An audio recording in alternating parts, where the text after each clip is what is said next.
Ok Franco, noi ti conosciamo come un grandissimo professionista, un'eccellenza nel tuo campo, però chi è Franco Pepe al di fuori del mondo pizza?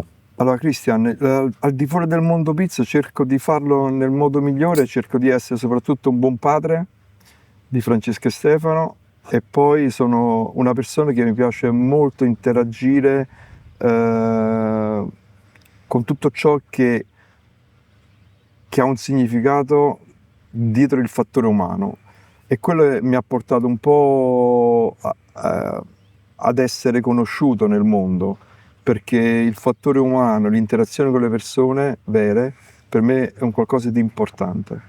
La mia famiglia ha una storia dell'interazione con gli altri, con le persone, iniziando da mio nonno quando panificava e distribuivo quel pezzetto di pane con l'esibizione da destra durante la seconda guerra mondiale a mio padre, che ancora oggi anziani mi dicono facciamo le file per mangiare la pizza da tuo padre, però nessuno ne ha mai parlato di Stefano Pepe, ma è una persona molto socievole, e lui mi ha insegnato ad ascoltare il cliente. Pepe in Grani è un progetto dove la missione era un progetto per il cliente, non solo una pizzeria per vendere pizza.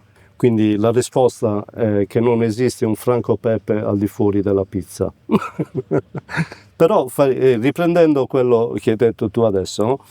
Quindi stai seguendo anche una missione, diciamo, sociale per il tuo territorio, continuando la tua storia familiare, nel senso che stai dando nuove opportunità anche ai ragazzi, le nuove generazioni di Cagliazzo, dell'area intorno a Cagliazzo. Ma guarda, io ho cercato nella mia vita sempre di guardare dall'altra parte, no? E di vedere chi ha bisogno. Mi sono sempre interessato, anche prima che iniziassi il progetto di Pepe in Grani. Poi devi sapere, e tu lo sai già, che io sono un ex insegnante di sostegno. Quando ho iniziato il progetto di Pepe in Grani ho pensato di interagire con quei fantastici ragazzi. Ho due ragazzi che lavorano con me, Marco e Martina, che sono fantastici. Ho adottato un centro disabile a Cologno Monzese, ho fatto progetti per ragazzi autistici, mi occupo di chi ha bisogno. In realtà, se tu sai, uno dei primi personaggi come diciamo dipendenti assunti nella pizzeria è un ex muratore, un'ex persona, una persona che lavorava nella lavanderia al Cairo, oggi è responsabile degli impasti, che è Bulis, che è arrivato con un barcone in Italia e si era rifugiato presso una casa famiglia. Quindi andiamo guardare veramente chi ha bisogno, consegnare dei saperi e dargli gli strumenti per costruirsi un futuro. Oggi Bulis, dopo 13 anni, si è portato in Italia la moglie, 2 figli e vive con me a Cagliazzo e partecipa al progetto di Pepe in Grani. Cerco di fare tanto. Quando mi chiedono quale sarà il tuo futuro prossimo, il mio futuro prossimo è un impegno su un progetto che tengo a cuore in Brasile, che voglio dedicare a una persona che ha fatto parte della mia famiglia, Maurizio, che è stata adottata da mia zia. A Maurizio voglio dedicare un progetto di formazione in Brasile per quei ragazzi lì nelle favelas, dove quei ragazzi per crearsi un futuro devono essere adottati. Ho detto aspetta, io voglio andare a consegnare gli strumenti, le mie capacità, le mie possibilità a quei ragazzi per dirgli rimanete lì, vi consegno gli strumenti per crearvi un vostro futuro.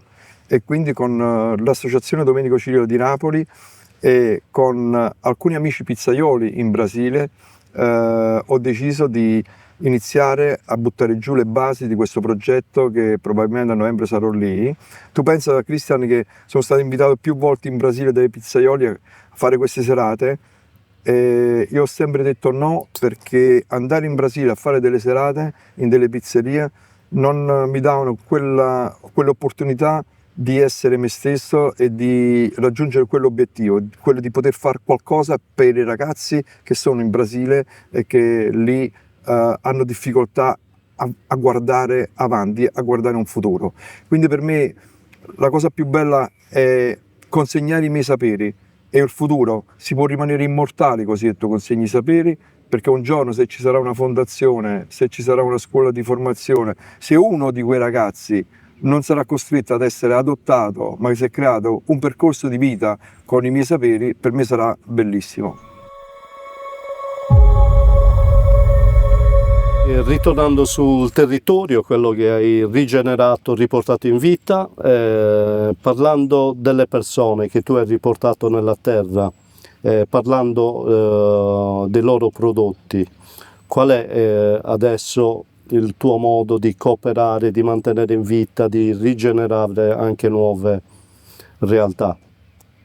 Ma guarda, quello di dare forza all'uomo, l'uomo inteso anche come contadino, ok? Prima era difficile parlare di pizza e parlare di chilometro zero, di lavorare sul proprio territorio. Io nel 2011-2012 ho aperto Pepe in Grano e ho fatto una riflessione.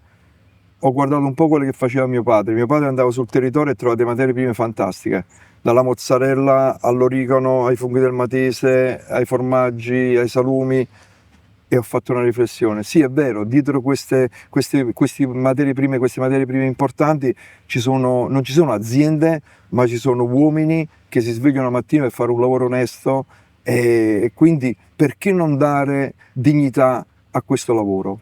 E quindi ho giurato di mettere il mio territorio sulla mia pizza quando sono entrato nel 2012 lì in quel vicolo a Caiazzo, nel centro storico.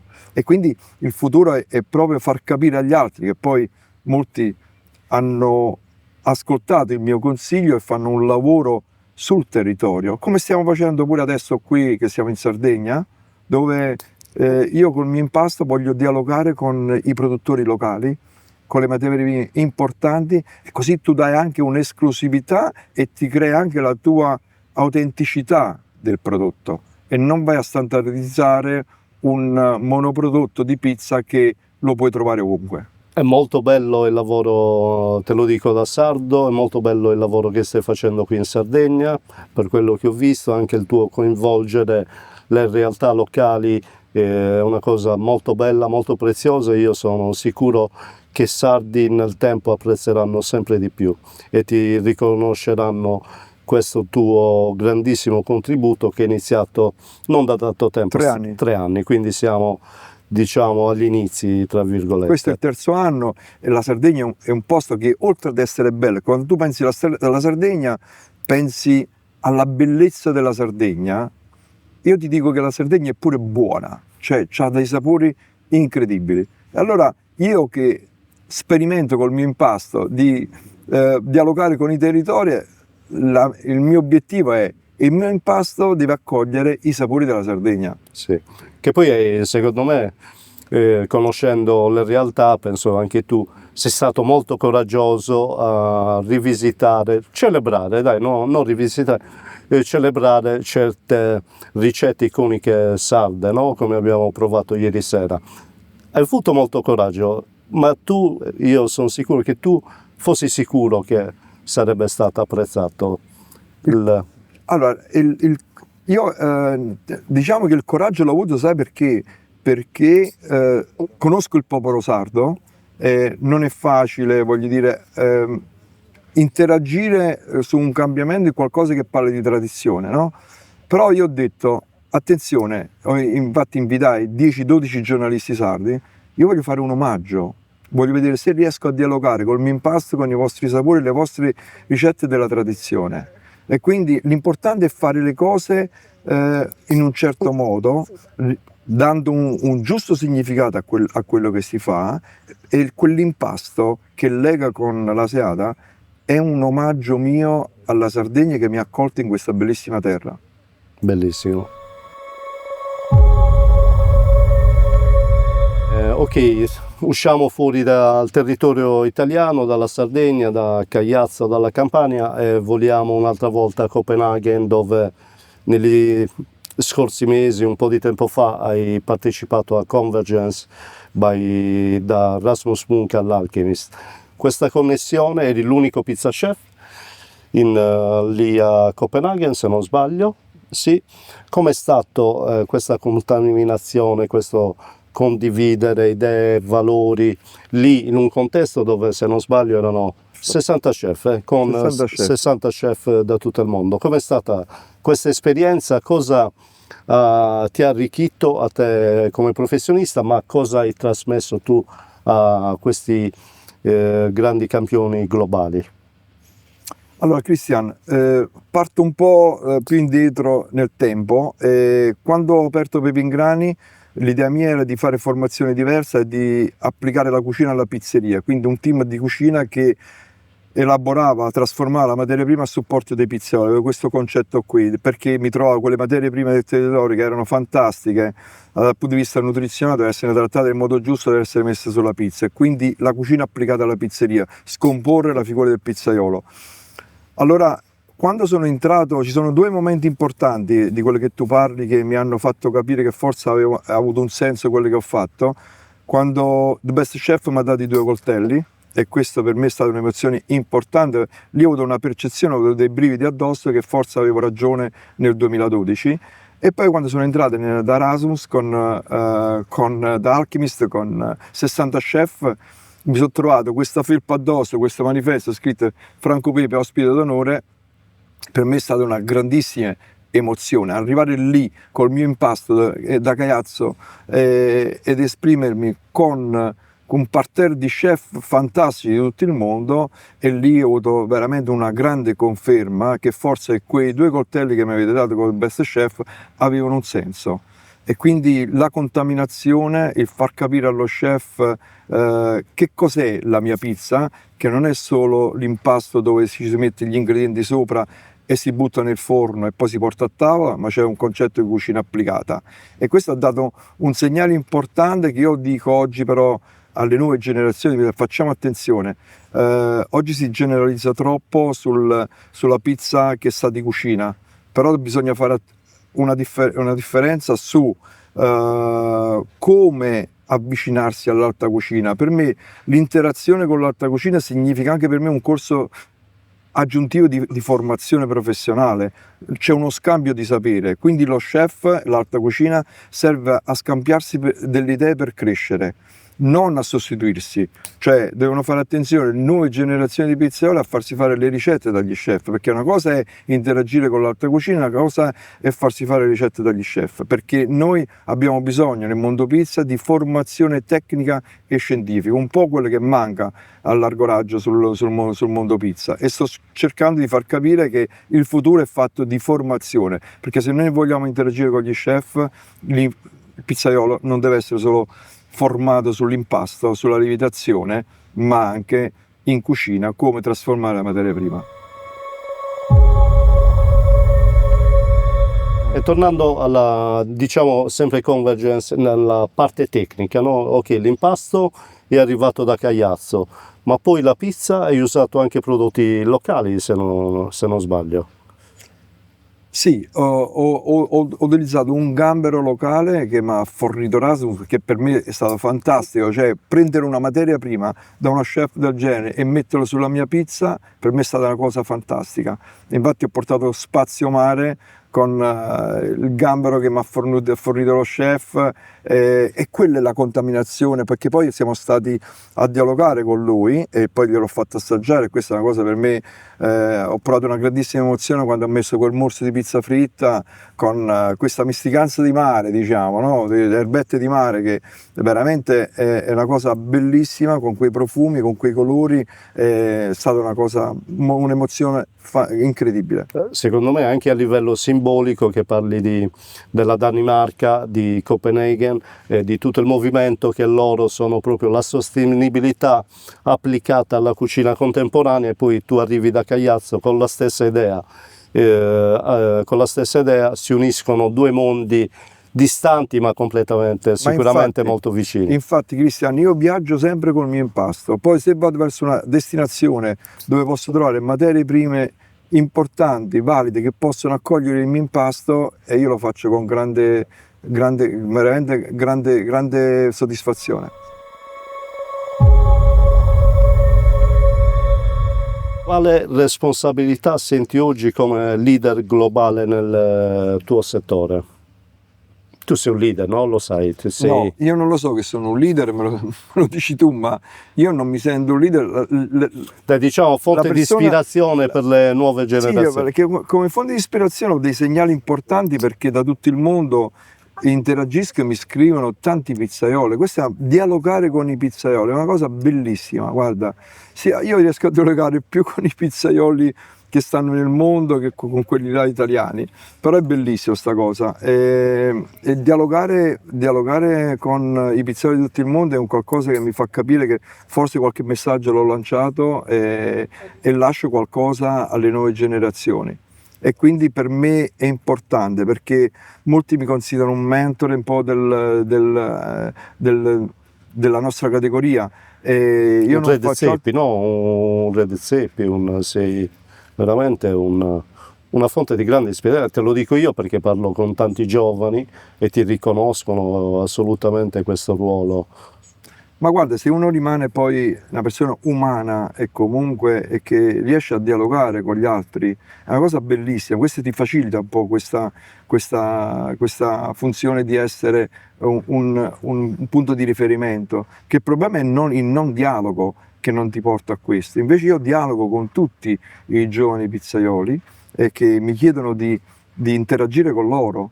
E questa per me è una cosa basilare, che mi proietto pure in futuro con, diciamo, con un ruolo diverso, che oggi posso pure pensare oggi che il mio futuro sarà veramente interagire con le nuove generazioni di pizzaioli e consegnargli qualcosa.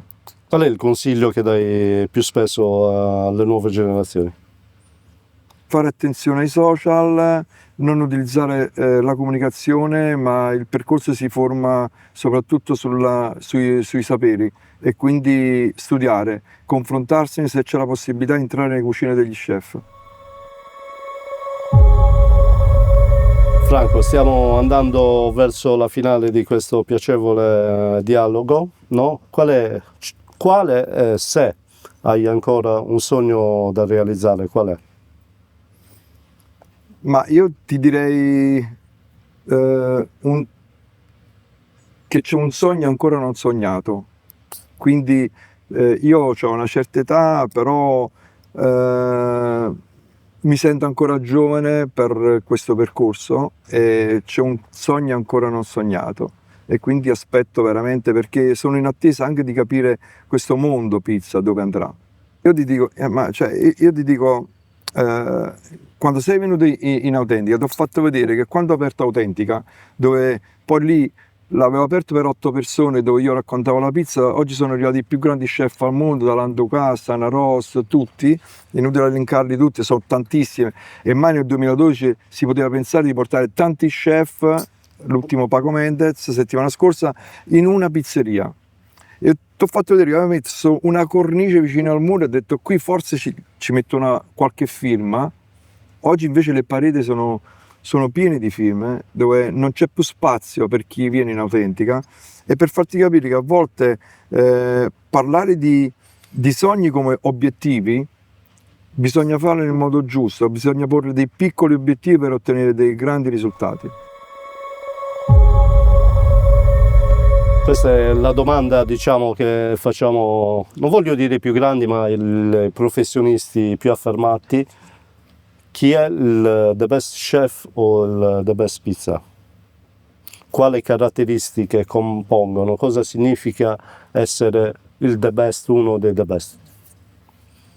Allora, che cosa significa nell'uno e nell'altro caso? Perché il best chef mi ha dato l'emozione di avere anche i 2 coltelli. Allora, che cosa significa? Per me è una grandissima emozione. Cioè, a volte oggi noi abbiamo tante premiazioni, tanti riconoscimenti, ma pochi sono quelli che ti fanno venire la pelle d'oca e ti fanno riflettere veramente su tutto il sacrificio di un percorso. Quindi io non dimenticherò mai quando su quello schermo a Dubai sono usciti 2 coltelli, non dimenticherò mai la prima volta che sono stato proclamato insieme al Don Alfonso come Best Chef ad Amsterdam. Ci sono dei momenti indelebili, Messico, dove in Messico, Madrid. Quindi voglio dire, mi hanno dato tanto, mi hanno dato una carica, ma una carica soprattutto per credere che c'era qualcuno che sapeva valutare il nostro operato nel modo giusto, che oggi non è semplice. Oggi, Cristian, entri in tutte le pizzerie d'Italia o del mondo, c'è sempre un pizzaiolo che è campione di qualcosa. Dobbiamo capire chi sono i veri pizzaioli che possono comunicare e trasmettere qualcosa alle nuove generazioni. Sì, e questo la risposta c'era il tempo, la sta già dando, quindi siamo alla fine. Ti ringrazio veramente per questa piacevole chiacchierata e ti ringrazio, se posso permettermi, a nome di tutto il popolo sardo, per essere qui, per credere nella nostra isola, per coinvolgere il territorio, dare un esempio di come si può creare una realtà locale di successo. Grazie. Grazie a te, Cristian, grazie a Best Chef. Grazie.